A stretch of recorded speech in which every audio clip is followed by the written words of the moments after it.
முன்னாள் சபாநாயகரும் பாராளுமன்ற உறுப்பினருமான அசோக் ரன்வல கைது செய்யப்பட்டார். ஆபத்தான முறையில் வாகனத்தை செலுத்தியமை மற்றும் விபத்தை தவிர்க்காமை ஆகிய குற்றச்சாட்டுகளின் அடிப்படையில் பாராளுமன்ற உறுப்பினர் இவ்வாறு கைது செய்யப்பட்டார். பாராளுமன்ற உறுப்பினர் தற்போது கொழும்பு தேசிய வைத்தியசாலையில் போலீஸ் பாதுகாப்புக்கு மத்தியில் தங்கியிருந்து சிகிச்சை பெற்று வருவதாக போலீசார் தெரிவித்தனர். முன்னாள் சபாநாயகரும் பாராளுமன்ற உறுப்பினருமான அசோக் ரன்வல செலுத்திய ஜீப் வண்டி மற்றும் ஒரு காருடன் நேருக்கு நேர் மோதி இடம்பெற்ற விபத்து தொடர்பில் சப்புகஸ்கந்த போலீஸ் நிலையம் விசாரணைகளை முன்னெடுத்துள்ளது. இன்று காலை நடைபெற்ற ஊடகவியலாளர் சந்திப்பில் கலந்து கொண்டு கருத்து தெரிவிக்கும் போதே போலீஸ் ஊடக பேச்சாளர் உதவி போலீஸ் அத்தியட்சகர் எஃப் வுட்லர் இதனை தெரிவித்தார். விபத்தில் காயமடைந்த இருவர் கொழும்பு தேசிய வைத்தியசாலையிலும் 6 மாத குழந்தை ஒன்று ரிஜ்வி ஆர்யா சிறுவர் வைத்தியசாலையிலும் தங்கி சிகிச்சை பெற்று வருவதாக அவர் கூறினார். மேலும் இந்த விபத்தின் போது சாரதிகள் மதுபோதையில் இருந்தனரா என்பதை பரிசோதிப்பதற்காக வைத்திய அறிக்கை கோரப்பட்டுள்ளதாகவும் அதன் முடிவின் அடிப்படையில் பதவி அல்லது அந்தஸ்தை பாராமல் போலீசார் நடவடிக்கை எடுப்பார்கள் என்றும் அவர் தெரிவித்தார். எவ்வாறாயினும் பாராளுமன்ற உறுப்பினர் அசோக் ரன்வல தேசிய வைத்தியசாலையில் தங்கி சிகிச்சை பெற்று வருவதால் நேற்று அவரிடம் வாக்குமூலம் பெறுவதற்கு போலீசார் மேற்கொண்ட முயற்சிகள் பயனளிக்கவில்லை என்றும் அவர் குறிப்பிட்டார். அதற்கமைய இன்று மதியத்திற்குள் வைத்திய அறிக்கை கிடைக்கும் என எதிர்பார்ப்பதாக போலீஸ் ஊடக பேச்சாளர் தெரிவித்திருந்தார்.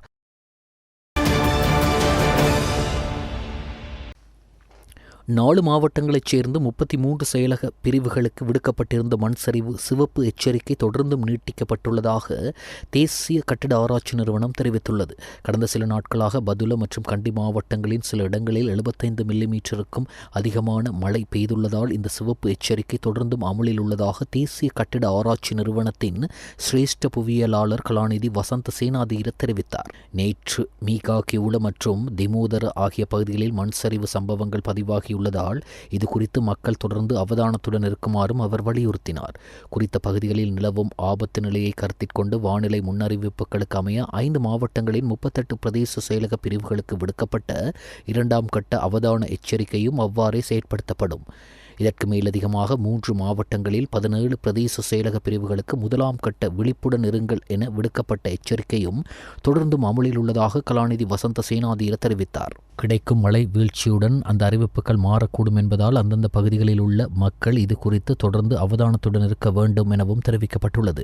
பல உயிர்கள் இழக்கப்பட்டுள்ள பின்னணியில் அனர்த்த முகாமைத்துவ மத்திய நிலையம், நீர்ப்பாசன திணைக்களம், கட்டிட ஆராய்ச்சி நிறுவனம் அல்லது வளிமண்டலவியல் திணைக்களம் வெளியிடும் அறிவிப்புகள் குறித்து மக்கள் தொடர்ந்தும் கவனம் செலுத்த வேண்டும் எனவும் மீண்டும் இவ்வாறானதொரு துரதிர்ஷ்டவசமான நிலை ஏற்படாதிருக்க வழங்கப்படும் அறிவுறுத்தல்களை முறையாக பின்பற்றுமாறும் அவர் மக்களிடம் கோரிக்கை விடுத்தார். கடந்த நவம்பர் 20ஆம் தேதி முதல் இன்று வரையிலான காலப்பகுதியில் ஆபத்து மதிப்பீடுகளை கோரி தேசிய கட்டிட ஆராய்ச்சி நிறுவனத்திற்கு 2716 கோரிக்கைகள் கிடைத்துள்ளன என்றும் அவற்றில் 589 கோரிக்கைகள் மீதான ஆய்வுகள் இதுவரை பூர்த்தி செய்யப்பட்டுள்ளதாகவும் வசந்த சேனாதீர தெரிவித்தார்.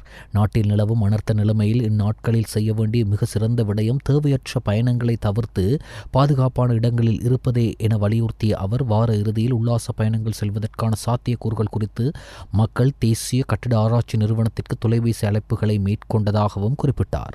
நாட்டில் இன்னும் ஆபத்தான நிலைமையே காணப்படுகிறது. இது உல்லாச பயணங்களுக்கு செல்வதற்கான நேரம் அல்ல. நாம் ஆபத்தான நிலையில் உள்ளோம் என அவர் மேலும் தெரிவித்தார். எச்சரிக்கை விடுக்கப்பட்ட பகுதிகள். எச்சரிக்கை மட்டம் 3 வெளியேறுங்கள் சிவப்பு அறிவிப்பு.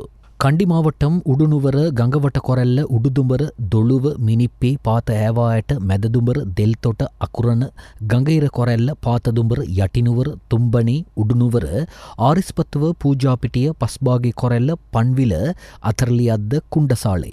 கேகள்ளை மாவட்டம் யட்டியாந்தொட்டை. குர்நாகல் மாவட்டம் ரிதிகம மல்லவபிட்டிய மாவத்தகம. மாத்தளை மாவட்டம் நாவுல ரத்தொட்ட அம்பகங்க கொரல்ல உக்குவல வில்கமுவ யட்டவத்த மாத்தல பல்லேபொல லக்கல பல்லேகம. எச்சரிக்கை மட்டம் 2 அவதானமாக இருங்கள். பதுளை மாவட்டம் பதுல்ல அபுத்தல ஆலியல கந்தகட்டிய பசர மீகா கிவுல ஊவாபர்ணகம வெளிமட லுணுகள அல்ல பண்டாரவள சொரணாத்தொட்ட அல்தமுள்ள. கேகள்ளை மாவட்டம் தெய்யோவிட்ட தெரணியகல ருவன்வெல்ல கேகல்ல கலிகமுவ வரகாபொல மாவனெல்ல ரம்புக்கண அரநாயக்க புலத்கோபிட்டிய. குர்நாகல் மாவட்டம் பொல்காவள அலவுவ. நுவரெலியா மாவட்டம் நுவரெலியா அம்பகமுவ கொரல தலவாக்கல நோர்வோட் கொத்மல மேற்கு கொத்மல கிழக்கு வளப்பன அங்குரான்கெத்த நெல்தண்டா இன்ன மதுரட்ட. ரத்னபுரி மாவட்டம் காவத்த கொட்டக்காவெல கொலண்ண. எச்சரிக்கை மட்டம் 1 விழிப்புடன் இருங்கள். கம்பகா மாவட்டம் அத்தனகல திவுளுபிட்டிய மீரிகம. குர்நாகல் மாவட்டம் நாரம்மல. ரத்னபுரி மாவட்டம் කිරියල්ල රත්නපුරේ ඇලියගොඩ කුරුවිට ඇල්පාත අයගම බලංගොඩ களவான மபுல்பே நிவித்திகள ஓப்பநாயக்க பெல்மதுல்ல மற்றும் கல்தோட்டை.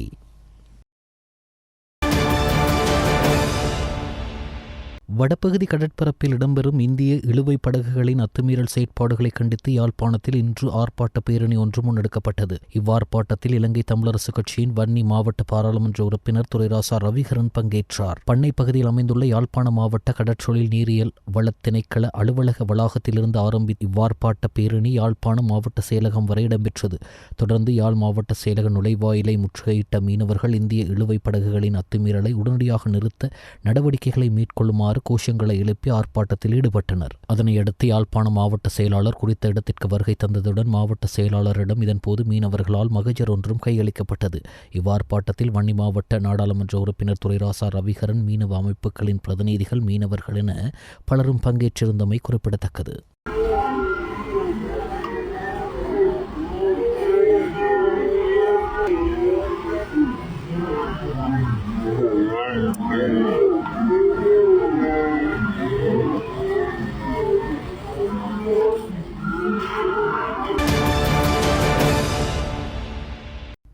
நிவாரண செயல்முறை அரசியலாகாமல் இருக்க வேண்டுமென்றும் இச்சலுகைகளை பெற பிரஜாசக்தி குழுக்களின் ஒப்புதல் தேவை என அரசாங்கத்தின் பலம் வாய்ந்த அமைச்சர்கள் கூறுவதாக தகவல்கள் தெரிவிக்கப்படுவதாகவும், சலுகைகளை பெறுவதற்கு தேவையான உறுதிப்படுத்தல் அரசு அதிகாரிகளிடமிருந்து மாத்திரமே பெறப்பட வேண்டுமென்றும், இதற்கு கிராம உத்தியோகத்தர், சமுர்த்தி உத்தியோகத்தர், பொருளாதார அபிவிருத்தி உத்தியோகத்தர், குடும்ப சுகாதார சேவைகள் உத்தியோகத்தர், கமநல உத்தியோகத்தர், பிரதேச செயலாளர், அனர்த்த நிறுவன அதிகாரிகள் போன்ற அரசு அதிகாரிகளின் சான்றிதழ் மாத்திரம் போதுமானது என்றும், மேற்படி நிவாரணங்களை வழங்க ஏனையோர்களின் பரிந்துரைகள் தேவையற்றதென்றும் எதிர்க்கட்சித் தலைவர் சஜித் பிரேமதாச தெரிவித்தார்.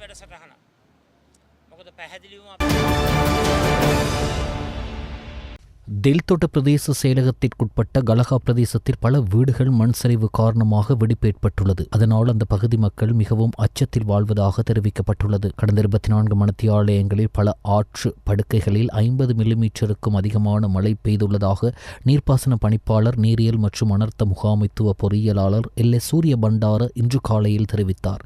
குறிப்பாக கீங்கங்கை, கழுகங்கை, கலனிகங்கை மற்றும் யான் ஓயா படுக்கைகளின் மேல் பகுதிகளுக்கும் மட்டக்களப்பு மாவட்டத்தின் சில இடங்கள் 50 மில்லிமீட்டரை அண்மித்த மழை வீழ்ச்சி பதிவாகியுள்ளது. இதன் காரணமாக சில ஆறுகளின் நீர்மட்டம் அதிகரிப்பை காட்டினாலும் அது வெள்ளமட்டம் வரை உயரவில்லை என சூரிய பண்டார தெரிவித்தார். அத்துடன் நீர்த்தேக்கங்களின் நீர்மட்டத்தை கருத்தில் கொள்ளும்போது சுமார் 34 பிரதான நீர்த்தேக்கங்கள் தொடர்ந்தும் வான் பாய்ந்து வருவதாக அவர் குறிப்பிட்டார். முக்கியமாக தெதிரு ஓயா, ராஜாங்கன, நாச்சாதுவ, யான் ஓயா, பதவிய, லுணுகம் வேர மற்றும் சேனநாயக்க சமுத்திரம் ஆகிய நீர்த்தேக்கங்களின் வான் கதவுகள் திறக்கப்பட்டு நீர்மட்டம் குறைக்கப்படுவதாகவும் நீர்ப்பாசன பணிப்பாளர் மேலும் தெரிவித்தார்.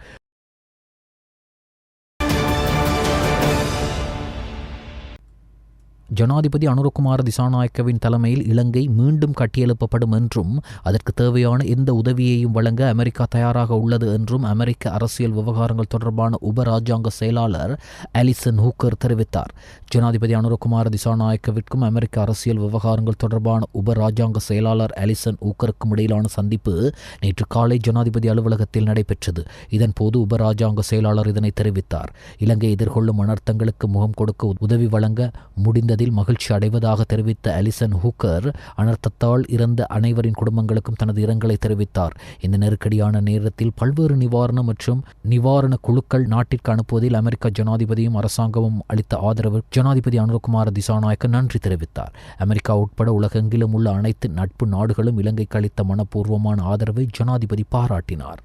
நாட்டின் பொருளாதாரத்தை ஸ்திரப்படுத்தி பொருளாதார குறிகாட்டிகளை உயர்த்தி வரும் நிலையிலேயே இலங்கைக்கு இந்த அனர்த்தத்திற்கு முகம் கொடுக்க நேரிட்டதாக சுட்டிக்காட்டிய ஜனாதிபதி, பாதிக்கப்பட்ட மக்களின் வாழ்வாதார அபிவிருத்தி மற்றும் நீண்டகால அடிப்படையில் உட்கட்டமைப்பு வசதிகளை மேம்படுத்துவதில் எதிர்காலத்தில் விசேட கவனம் செலுத்தப்படும் என்றும் குறிப்பிட்டார்.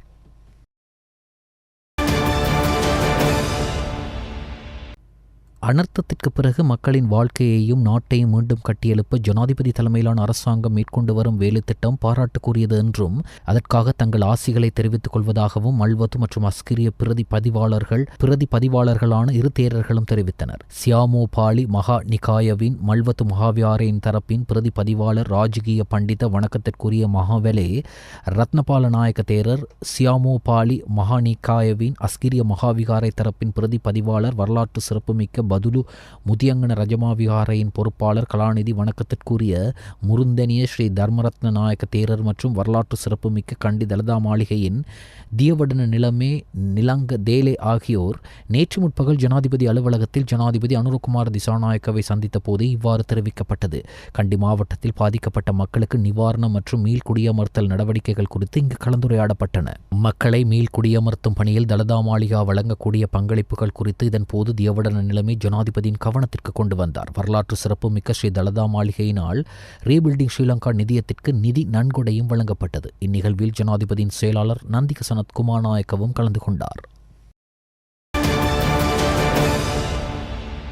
ஆஸ்திரேலிய குடியுரிமை நெறிமுறைகள் மற்றும் பல்கலாசார விவகாரங்களுக்கான உதவி அமைச்சரும் சர்வதேச கல்விக்கான உதவி அமைச்சருமான திரு ஜூலியன் ஹில் அவர்களுக்கும் பிரதமர் கலாநிதி ஹருணி அமரசூரிய அவர்களுக்கும் இடையேயான சந்திப்பொன்று கல்வி அமைச்சரிடம் பெற்றது. அண்மையில் நாடளாவிய ரீதியில் ஏற்பட்ட அனர்த்த நிலைமைகளை தொடர்ந்து மனிதாபிமான உதவி மற்றும் அத்தியாவசிய சேவைகளை வழங்க ஆஸ்திரேலிய அரசு நன்கொடையாக வழங்கிய $3.5 மில்லியன் நிதி பங்களிப்புக்கு பிரதமர் தனது நன்றியை தெரிவித்தார். தற்போது காணாமல் போனவர்களை தேடுதல் மற்றும் மீட்பு நடவடிக்கைகள் முடிந்துள்ளதாகவும் மீள்குடியேற்றம் மற்றும் புனரமைப்பு ஆகியவற்றில் கவனம் செலுத்தி மீள்கட்டியெழுப்பும் நடவடிக்கைகளில் கவனம் செலுத்தப்பட்டு வருவதுடன் நாட்டில் இயல்பு நிலையை மீளக் கொண்டு வருவதற்கான கட்டம் ஆரம்பிக்கப்பட்டுள்ளது என்றும் பிரதமர் தெரிவித்தார்.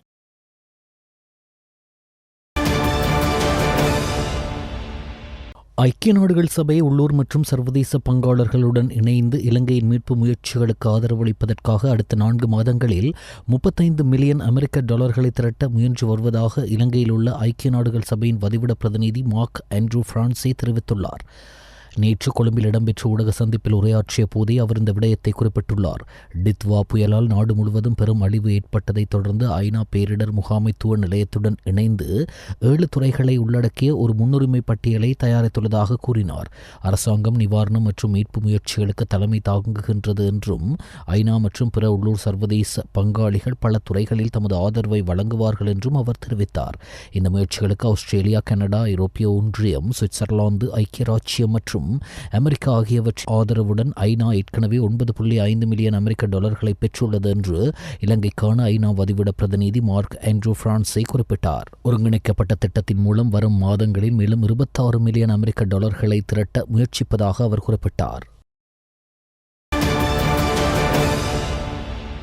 தித்வா சூறாவளியால் பாதிக்கப்பட்ட மக்களுக்கு நிவாரணம் வழங்குவதற்கான அரசாங்கத்தின் ரீபில்டிங் ஸ்ரீலங்கா நிதியத்திற்கு கொழும்பில் உள்ள ராஜதந்திரிகள் இணைந்து தமது தனிப்பட்ட நிதியிலிருந்து $3.6 மில்லியன் நிதியை நன்கொடையாக வழங்கியுள்ளனர். இந்தோனேஷிய தூதுவர் டேவி குஸ்டினா டோபிங் குறித்த காசோலையை வெளிநாட்டு அலுவல்கள், வெளிநாட்டு வேலைவாய்ப்பு மற்றும் சுற்றுலா அமைச்சர் விஜித ஹேரத்திடம் கையளித்தார். கொழும்பில் உள்ள தூதுவர்கள் மற்றும் உயர்ஸ்தானிகர்களை பிரதிநிதித்துவப்படுத்தி இலங்கை கொரிய தூதுவர் லீமியோன், சுவிட்சர்லாந்து தூதுவர் டாக்டர் சிரி வால்ட், பலஸ்தீன தூதுவர் இஹாப் ஐஎம் கலில், மாலைதீவு உயர்ஸ்தானிகர் மசூத் திமாட், ஓமான் தூதரகத்தின் பணிக்குழாம் பிரதானி சைட் அல் ஹர்பி, இத்தாலிய தூதரக பிரதி தலைவர் ஆல்பர்டோ அகாடியோகோனோ ஆகியோர் இந்நிகழ்வில் கலந்து கொண்டனர்.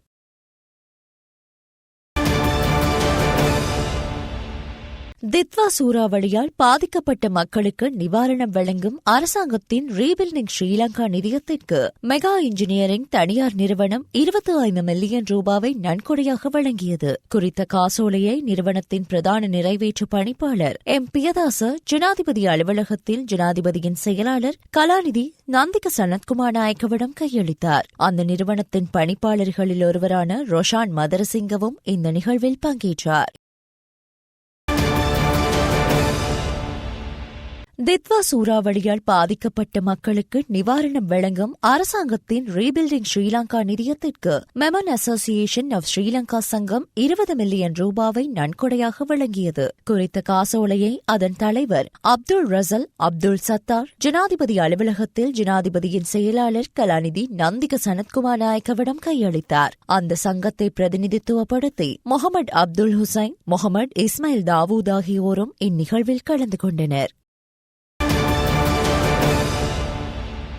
தித்வா சூறாவளியால் பாதிக்கப்பட்ட மக்களுக்கு நிவாரணம் வழங்குவதற்கான அரசாங்கத்தின் rebuilding Sri Lanka நிதியத்திற்கு peoples leasing and finance நிறுவனத்தினால் 7.5 million ரூபாய் நிதி நன்கொடையும் பீப்பிள்ஸ் இன்சூரன்ஸ் PLC தித்வா சூறாவளியினால் பாதிக்கப்பட்ட மக்களுக்கு நிவாரணம் வழங்குவதற்கான அரசாங்கத்தின் rebuilding Sri Lanka நிதியத்திற்கு peoples leasing and finance PLC-யினால் 7.5 million ரூபாய் நிதி நன்கொடையும் பீப்பிள்ஸ் இன்சூரன்ஸ் PLC-யினால் 2.5 மில்லியன் ரூபாய் நிதி நன்கொடையும் வழங்கப்பட்டது. குறித்த காசோலைகளை பீப்பிள்ஸ் லீசிங் அண்ட் பினான்ஸ் PLC-யினை பிரதிநிதித்துவப்படுத்தி அதன் பிரதான நிறைவேற்று அதிகாரி சஞ்சீவ பண்டாரநாயக்க மற்றும் பீப்பிள்ஸ் இன்சூரன்ஸ் PLC-யினை பிரதிநிதித்துவப்படுத்தி அதன் பிரதான நிறைவேற்று அதிகாரி ஜீவனி காரியவசம் ஆகியோரினால் ஜனாதிபதி அலுவலகத்தில் ஜனாதிபதியின் செயலாளர் கலாநிதி நந்திக சனத்குமார் நாயக்கவிடம் கையளிக்கப்பட்டன. பீப்பிள்ஸ் லீசிங் அண்ட் பினான்ஸ் PLC-யின் தலைவர் பேராசிரியர் அஜந்த குமார சமரகோனும் இந்நிகழ்வில் கலந்து கொண்டார்.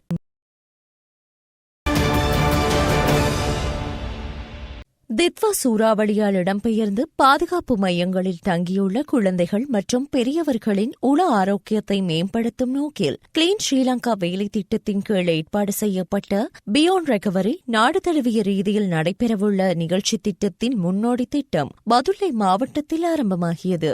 மீகஹகியுள்ள பிரதேச செயலாளர் பிரிவில் உள்ள மொரஹேல மகாவித்தியாலயம் மற்றும் கணுகொள்ள சுமணாராம விகாரையில் ஸ்தாபிக்கப்பட்டுள்ள பாதுகாப்பு மையங்களில் பியாண்ட் ரெகவரி திட்டத்தின் ஆரம்ப நிகழ்ச்சி நடைபெற்றது. தற்போது 118 குடும்பங்களைச் சேர்ந்த 279 மொரஹேல மகாவித்தியாலயத்திலும் 101 குடும்பங்களைச் சேர்ந்த 288 பேர் கணுகொள்ள சுமணாராம விகாரையிலும் தற்காலிகமாக தங்கியுள்ளனர். பௌதீக ரீதியான உதவிகளை தாண்டி இடம்பெயர்ந்த மக்கள் மீண்டெழுவதற்கு தேவையான தைரியத்தையும் உள நிவாரணத்தையும் வழங்குவதே பியாண்ட் ரெகவரி வேலை திட்டத்தின் முதன்மை நோக்கமாகும். அதன்படி தன்னார்வ கலைஞர்கள் குழுவின் பங்களிப்புடன் நடைபெற்ற இந்த விசேட இசை நிகழ்ச்சி குழந்தைகள் மாத்திரமன்றி பெரியவர்களின் உள்ளத்தை மேம்படுத்தி அவர்களுக்குள் புது உத்வேகத்தை உருவாக்குவதில் பெரும் பங்கு வகித்தது.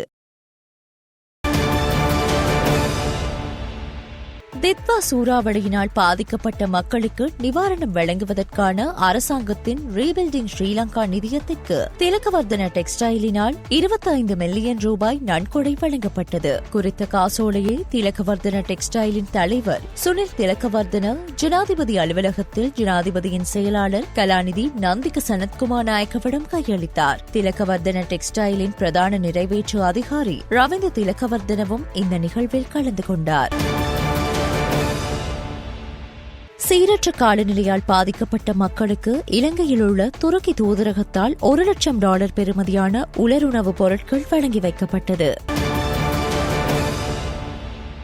நுவரெலியாவுக்குள் பிரவேசிக்கும் எந்தவொரு வீதியிலும் இரவு வேளையில் வாகனங்களை செலுத்த வேண்டாம் என நுவரெலியா மாவட்ட செயலாளர் துஷாரி தென்னகோன் சாரதிகளிடம் கோரிக்கை விடுத்துள்ளார். நுவரெலியா மாவட்ட செயலகத்தில் நடைபெற்ற ஊடகவியலாளர் சந்திப்பின் போதே அவர் இதனை தெரிவித்தார். போக்குவரத்துக்காக திறக்கப்பட்டிருந்த கம்பளை நுவரெலியா பிரதான வீதியின் கடுகித்துள பகுதியில் மீண்டும் மண்மேடு சரிந்து வீதி தடைப்பட்டுள்ளதாக குறிப்பிட்ட மாவட்ட செயலாளர் நிலவும் சீரற்ற வானிலை காரணமாக தொடர்ந்தும் வீதிகளில் மண்மேடுகள் சரிய அபாயம் காணப்படுவதால் இந்த தீர்மானம் எடுக்கப்பட்டதாக தெரிவித்தார்.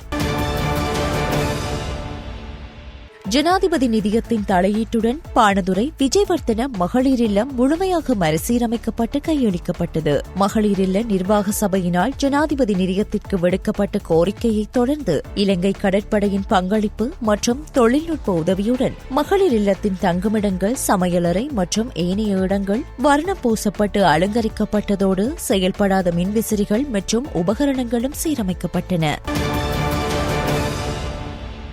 இணைய இணையதளம் ஊடாக பண மோசடி செய்த சந்தேக நபர் ஒருவரை கணினி குற்ற விசாரணை பிரிவின் வடமேல் மாகாண உபபிரிவு கைது செய்துள்ளது. இணையதளம் ஊடாக பணம் சம்பாதிக்க முடியும் என கோரி மோசடியான முறையில் வங்கிக் கணக்கொன்றில் பணத்தை வைப்பு செய்தமை தொடர்பில் சந்தேக நபருக்கு எதிராக கிடைத்த முறைப்பாட்டிற்கு அமைய கைது செய்யப்பட்டுள்ளார். மேற்கொள்ளப்பட்ட விசாரணையில் முறைப்பாட்டாளரை ஏமாற்றி டெலிகிராம் குழு ஒன்றில் இணைத்துக் கொண்டு 6,86,000 ரூபாய் பணத்தை மோசடி செய்துள்ளதாகவும், மோசடி செய்யப்பட்ட பணத்தில் 5 லட்சம் ரூபாவை சந்தேக நபர் தனது வங்கிக் கணக்கில் வைப்பு செய்துள்ளதாகவும் தெரியவந்துள்ளது. சந்தேக நபர் 31 வயதுடைய வலிபெண்ணு பிரதேசத்தை சேர்ந்தவர் என தெரிவிக்கப்படுகிறது. சம்பவம் தொடர்பான மேலதிக விசாரணைகளை கணினி குற்ற விசாரணை பிரிவின் வடமேல் மாகாண உபபிரிவு மேற்கொண்டு வருகிறது.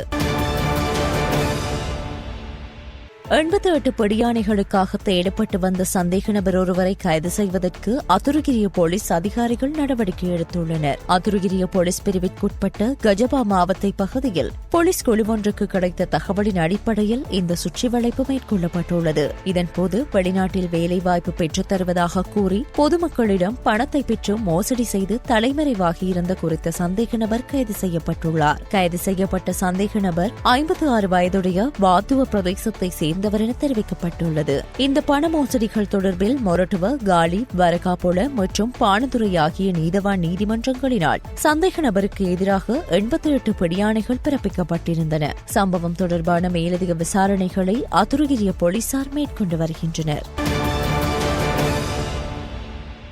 களநிலை பணியாளர்களான குடும்ப சுகாதார சேவை அதிகாரிகள், பொது சுகாதார பரிசோதகர்கள், ஆரம்ப சுகாதார தாதியர் மற்றும் மேற்பார்வை குழுக்களுக்கு போதுமான போக்குவரத்து வசதிகள் இன்மையால் தேவையான வாகனங்களை கொள்வனவு செய்வதற்கு சுகாதார அமைச்சர் சமர்ப்பித்த யோசனைக்கு அமைச்சரவை அங்கீகாரம் அளித்துள்ளதாக அமைச்சரவை பேச்சாளர் வைத்தியர் நலிந்த ஜெயதிச தெரிவித்தார்.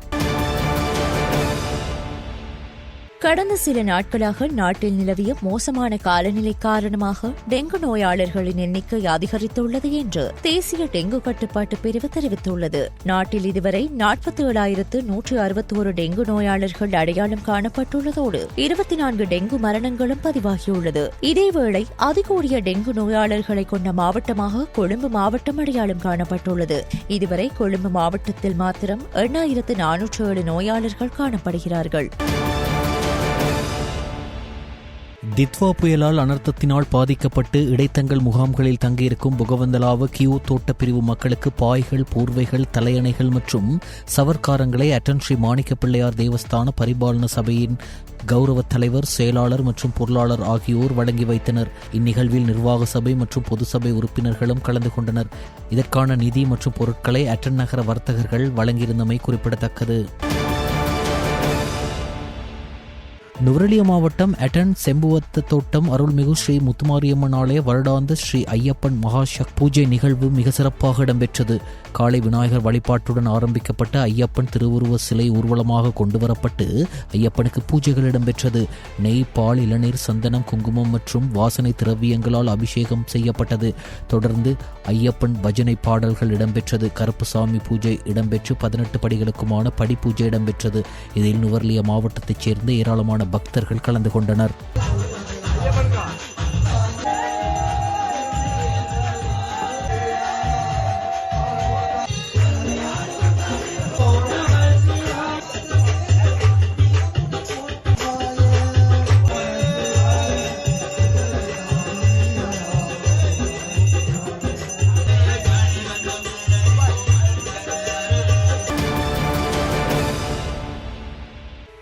வடக்கு மற்றும் வடமத்திய மாகாணங்களிலும் புத்தளம் மற்றும் திருகோணமலை மாவட்டங்களிலும் அவ்வப்போது மழை அல்லது இடியுடன் கூடிய மழை பெய்யக்கூடும் என வளிமண்டலவியல் திணைக்களம் எதிர்வு கூறியுள்ளது. வடக்கு மாகாணத்தில் சில இடங்களில் 50 மில்லிமீட்டர் அளவான ஓரளவு பலத்த மழை பெய்யக்கூடும். ஊவா மாகாணத்திலும் மாத்தள, குருநாகல, அம்பாறை மற்றும் மட்டக்களப்பு மாவட்டங்களிலும் பல தடவைகள் மழை பெய்யக்கூடும் என அந்த திணைக்களம் வெளியிட்டுள்ள வானிலை முன்னறிவிப்பில் தெரிவிக்கப்பட்டுள்ளது. நாட்டின் ஏனைய பகுதிகளில் பிற்பகல் 1 மணிக்கு பின்னர் ஆங்காங்கே மழை அல்லது இடியுடன் கூடிய மழை பெய்யக்கூடும். அத்துடன் சில இடங்களில் 75 மில்லிமீட்டர் அளவான ஓரளவு பலத்த மழை பெய்யக்கூடும். சபரகம, மத்திய மற்றும் தென் மாகாணங்களின் சில இடங்களில் காலை வேளையில் பனிமூட்டமான நிலை காணப்படலாம். இடியுடன் கூடிய மழையின் போது தற்காலிகமாக வீசக்கூடிய பலத்த காற்று மற்றும் மின்னல் தாக்கங்களினால் ஏற்படக்கூடிய விபத்துக்களை குறைத்துக் கொள்ள தேவையான முன்னெச்சரிக்கை நடவடிக்கைகளை மேற்கொள்ளுமாறு வளிமண்டலவியல் திணைக்களம் பொதுமக்களை அறிவுறுத்தியுள்ளது. ரகசிய காப்பு சட்டத்தை மீறியது, அதிகார துஷ்பிரயோகம், அரசியலில் ஈடுபட்டது உள்ளிட்ட பல்வேறு குற்றச்சாட்டுகளின் பேரில் பாகிஸ்தானின் ராணுவ உளவுத்துறையான ISIன் முன்னாள் தலைவர் ஃபைஸ் ஹமீதுக்கு அந்நாட்டு ராணுவ நீதிமன்றம் 14 வருடம் சிறை தண்டனை விதித்து தீர்ப்பளித்துள்ளது. ஜப்பானின் அமோரி மாகாணத்தின் கிழக்கு கடற்கரையில் இன்று காலை நிலநடுக்கம் ஏற்பட்டுள்ளது. 6.7 ரிக்டர் அளவிலான நிலநடுக்கம் ஏற்பட்டதாக ஜப்பான் வானிலை ஆய்வு நிறுவனம் தெரிவித்துள்ளது. சுனாமி எச்சரிக்கையை விடுத்துள்ள ஜப்பானிய வானிலை ஆய்வு மையம் இதன் காரணமாக கடல் அலைகள் 1 மீட்டர் வரை உயரக்கூடும் என்று தெரிவித்துள்ளது. கடந்த திங்கட்கிழமையும் அதே பிராந்தியத்தில் ரிக்டர் அளவுகோலில் 7.5 பதிவான சக்தி வாய்ந்த நிலநடுக்கம் ஒன்று ஏற்பட்டிருந்தது.